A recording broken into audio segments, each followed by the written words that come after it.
program was made possible by Threadiverse, Patreon, and kick-ass viewers like you. Seriously, thank you.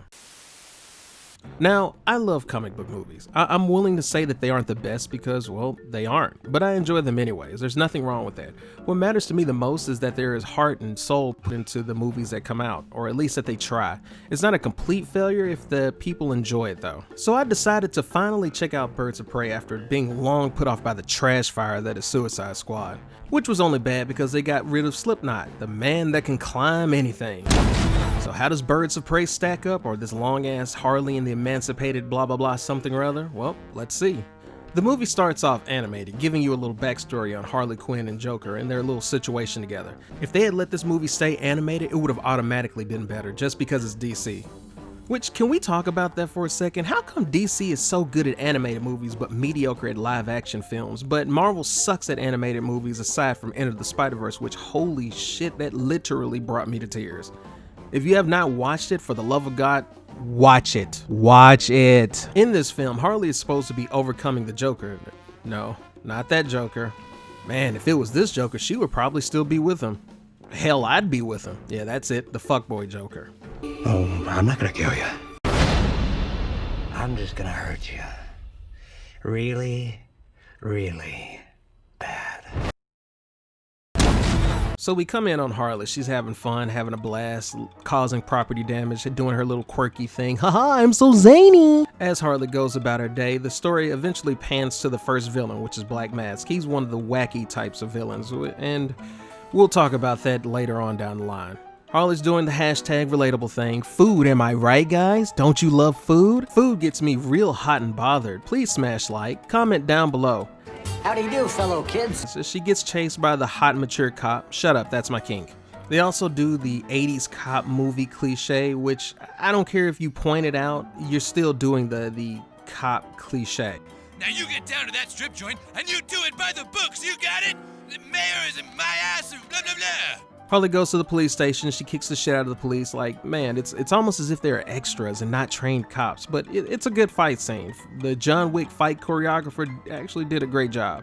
Then, even if Harley is supposed to be somewhat crazy, she pulls a it's rewind time. And it's like, why not just set that up earlier? I really get that she's supposed to be quirky and crazy, but it's just jarring. It's not enjoyable. It's like if you go to the store, you've got your entire list, you've gotten everything on the list, but as soon as you get back to the house, it's like, oh shit, I forgot this. And then you have to go all the way back to get it. That's what this let's go back and talk about this even though we're long past it feels like, and it's just jarring. They set up the sicko / wacky villain motif for how he murders victims. It's a little gruesome, no lie. It's actually pretty gruesome. Black Canary is introduced. They do give her the caged songbird motif, which, you know, I like that too. I think that's from the original comic book and in the animated series. While Black Canary is singing, Harley is getting drunk off her ass, and then she's eventually taken to a back alley. The thing about this back alley thing, I think she was actually going to be forcibly snuggled back there. But it's a good thing Black Canary showed up. Anyways, there's a diamond in play because, you know, comic books, there's always a diamond to be heisted. Diamond is wanted by Masked Man who wants it or needs it or had it. I don't know. They get pickpocketed by this kid. It's pretty funny. There's like an Asian kid involved. I forget the name of the character. Yeah, she was picked up by the police. The kid that lifted it, she eats the diamond, which she doesn't seem like a stupid kid, but why would she even eat it? Like, I get hiding it. That makes all the sense in the world. It's expensive. It's a hot item. It's a hot commodity. I get it. But eating it is just really stupid. Then Harley gets the shit slapped out of her. I forgot where she got picked up at, but she gets slapped like really hard. I don't know why, it's just funny. If it was Harley from the animated series, I'd be pretty pissed off. But with this one, slap her again for me. You're so tiresome. Harley is being held because of all the grievances she's caused all the various bad guys and even regular people around the town. Now that Joker is out of the game or not in the picture right now, which it's fuckboy Joker. So are you really that scared of that Joker? But anyways, because Joker is out of the picture, they're taking liberties at coming after Harley. But in order to save her own skin, she volunteers to get the diamond for the Masked Man. Oh yeah, I forgot. There's a hit out on the Diamond Eater. you really shouldn't eat diamonds anyways. The well-trained people at the police station, oh yeah, we're back at the police station by the way, like I said, this is pretty jarring. They give up the location of the kid back at the police station. Harley shoots more people and they give it colors, so I can't tell if she's killing them or if it's just an acid trip. I don't know. I like the touch. I wish I could tell what the hell is happening. Harley runs into what I guess is Gotham's equivalent to Hell's Angels, who aim like stormtroopers. Harley gets her trademark bat, and it's like a power-up. It's like she got the literal Mario star. She gives him the hands, well I guess in this instance she gives him the bat.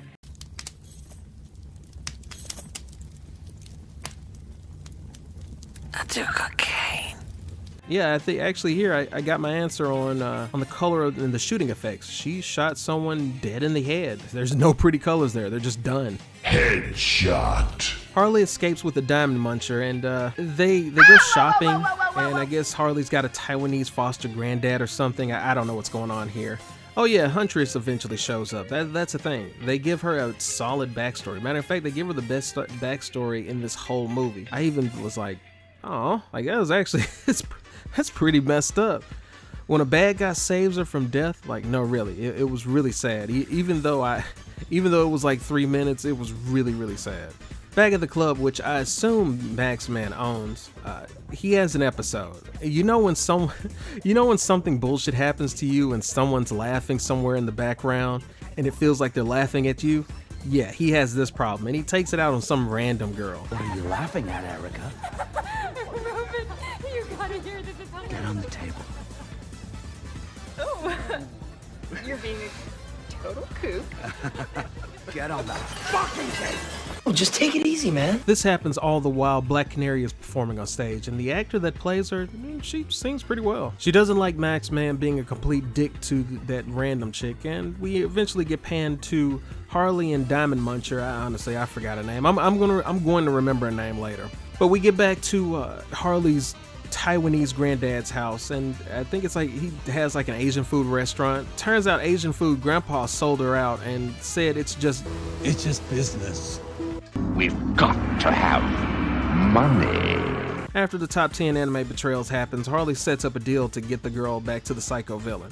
Anyways, we're at the point in the movie where it's almost it's like an all is lost moment, but it's more of like an all is lost moment light. You know that situation in movies to where it seems like all hope is lost and nothing will ever resolve itself? Yeah, it's about time for that. Harley and the bad guy, I think that's Victor Zsasz, arranged to make the transaction to where Harley gives up the Diamond Muncher. Diamond Muncher is tied up and the trade eventually goes sour. I think it's because Mature Cop shows up and Huntress shows up. And you know, at this point it's really funny seeing it's really funny. Harley got paralyzed in this moment, but after Zsasz gets crossbowed and partially paralyzed, Harley is trying to beat the crap out of him. This is the one part of the movie I legitimately got like a good chuckle from. The Max goons all pile up because you know it's long past due for the goon pile up. And you got your montage, they're beating him up, and the Canary finally sings. She finally lets that wail out. The bad guys manage to grab the kid, and they make their getaway. The chase sequence ensues, and Harley learns she can stand on her own. The kid's thieving skills fucking explodes Mag's skull. Like, why the fuck did she eat the diamond though? And that's pretty much Harley Quinn and the Birds of Prey. Did this review seem kind of disjointed? Well, yes, of course it should.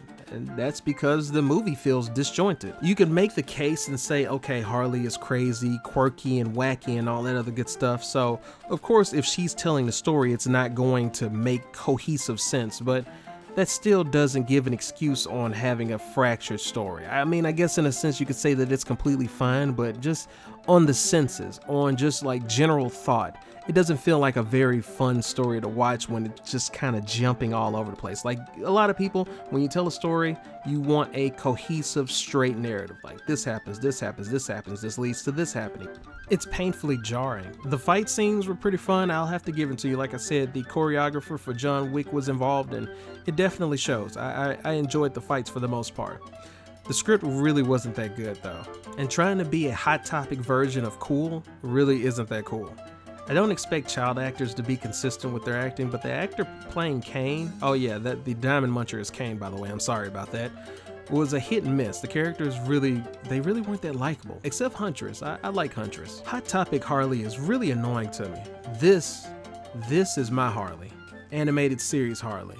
It had the right amount of quirky and zany with a decent amount of sensibility, and it makes her really likable. She's really cool, and the outfit design is I enjoy this way more. Not because of some SJW crap, it's just like legitimately hotter to me. And it feels like over time, and especially in the animated series and in the comics, this Harley seems to really, she seems grounded in reality. Even when kind of insane, she seems more grounded in reality. You feel like she's actually progressing as a character rather than going, haha, look at me, I'm the DC version of Deadpool. I don't think it's the fault of Margot Robbie, the person that plays Harley. She's good, but damn, they keep trying to make her what adults think kids dress like, and it's just, it's stupid. You're so tiresome. Huntress Outfit is hot garbage. I think we all know this, because you can make a sexy version of her outfit and make it still sensible as well. You're so tiresome. Other than that though, she's the most likable character in the movie, and I really don't mean that in a bad way. I mean she's genuinely likable. If she had more screen time and there was more of a fleshed out story for her, she would be awesome. I would dare say she'd be good at having her own movie. Just throwing that out there. Speaking of jarring, let's talk about Taiwanese Asian dad. I forget what his nationality is. I'm sorry. We'll just say Asian dad. So let's talk about him. Asian dad, the fact that he just flips the script when you think, oh, he's gonna be a pretty cool role model or something like that. Maybe he'll get blown apart, which is going to be the sad part. Like, you know something bad's going to happen with him, but you gotta do that whole subvert expectations. And yeah, he turns out to be a scumbag. It's pretty jarring because he's introduced so late in the movie that it feels weird, like you have no connection to him. It's like, oh, this guy sucks. And the impact isn't as big as it would be if he was introduced all the way in the beginning, or at least fleshed out in the beginning. Black Canary is disappointing. She's boring, but I bet she'd be pretty cool to hang out with.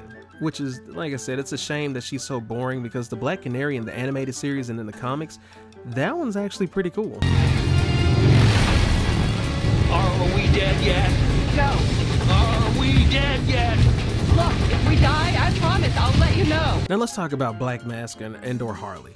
They should have been polar opposites in this movie. The fact that both of them are zany and wacky in their own right, it doesn't fit right having both of them in there. Like, there's no counterbalance to them. They're both just goofy. Think about it. If the main character in this movie was serious, or I guess you could say it was Huntress, and you had Black Max being goofy and doing his shtick, then it would be more compelling. You have two at odds people, you have two at odds characters. But with Harley there, it just doesn't make any sense. If Harley was going against a very serious, very straight-faced, very straight man individual villain, then it would make more sense, it would be more compelling. But the fact that they're both goofy in their own right, it just, like, you can't take anything seriously. Not that you just take the movie seriously, it's just that the tension feels very lukewarm.